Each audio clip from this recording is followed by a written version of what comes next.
So back in time when I was doing research for this film, I lived in the United States, in San Francisco I lived there with my girlfriend, and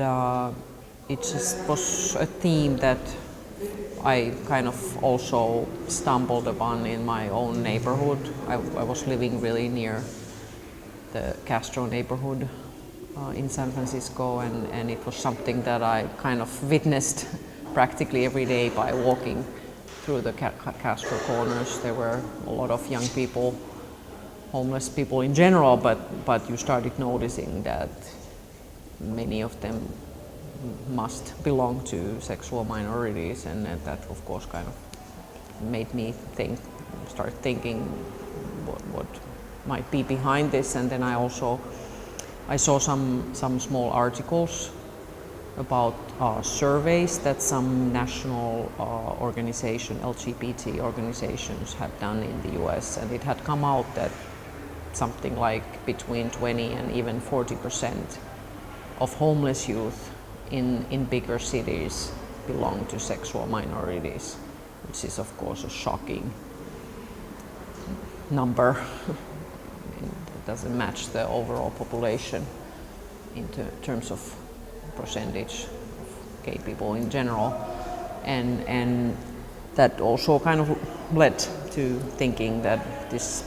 I want to dig into this, like what is happening, and kind of wanted to find stories related to this topic, and started really doing research, and then I found James and Tyler, got to know them. They were living in the Golden Gate Park in San Francisco back then, and then made a decision to kind of start following their story first, and then eventually the film became a story about kind of, it is James's story, and it became kind of a coming of age story of him. So in the film we kind of also go back in time and we tell what has happened to James in his earlier life,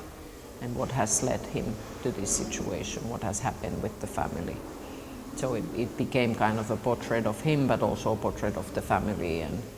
somehow a story about the relationship with him and his parents. So what happens in the United States is that young people, they kind of are encouraged to come out younger and younger, because of course the liberal world comes to their living rooms and to their life through the media and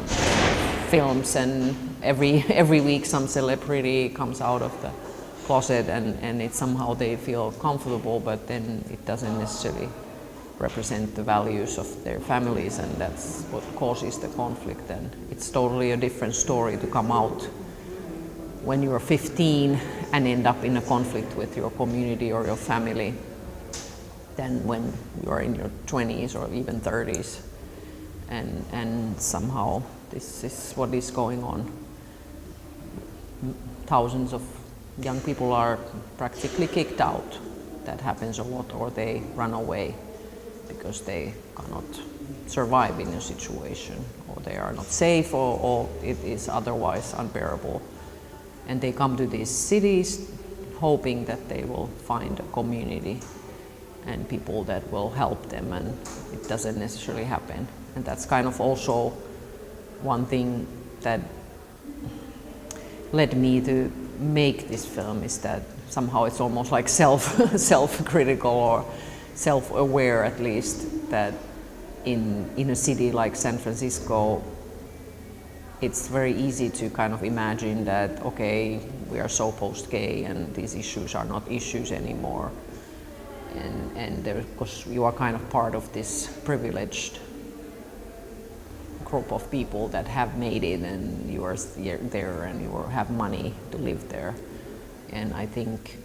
that community has kind of lost, the gay community in San Francisco has kind of lost the feeling of solidarity, because this is something that happens very easily to minorities, especially oppressed minorities, and when certain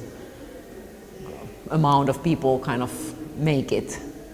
and become part of the establishment. So there's kind of, you don't want to associate with the losers. You don't want to associate with the story of the kind of being a loser. And that kind of affects that there's no similar kind of solidarity anymore, because that was the case, for example, in the 70s, and maybe even later on.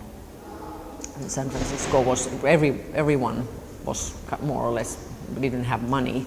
so there was more this feeling that you could come and there were people that helped out. So these are kind of the layers that the film deals with.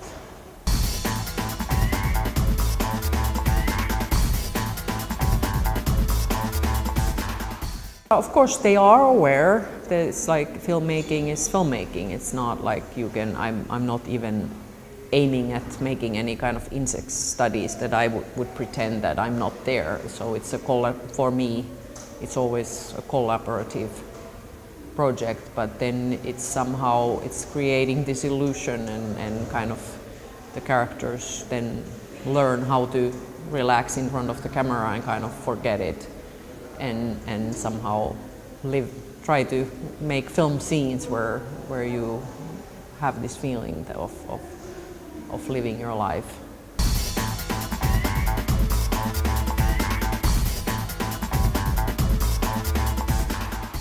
Of course, it's really that's what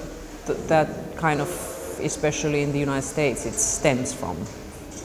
the idea that it's so demonized, because it is really difficult to understand that there's anything that makes you turn against your own children and kick them out and putting them in life danger. Because living without money and without a home in a big city, it's dangerous. It's not a summer camp. It's not any fun adventure. And somehow you kind of start understanding, and it's almost like, this almost feels like there's some kind of idea of witchcraft, or that it's so demonized that you think that something so evil has taken over your child, that it's better to let them go, that maybe then later on they will find Jesus and come back and be saved. But it's somehow the idea of homosexuality being so evil, so something that is beyond humanity and beyond what people feel like they represent, so foreign, so alien, that it kind of justifies these kind of acts as parents, and it's definitely related to how in certain communities people understand religion, their interpretation of like really literally like staring at some lines that happen to be in some book, and kind of then following those ideas.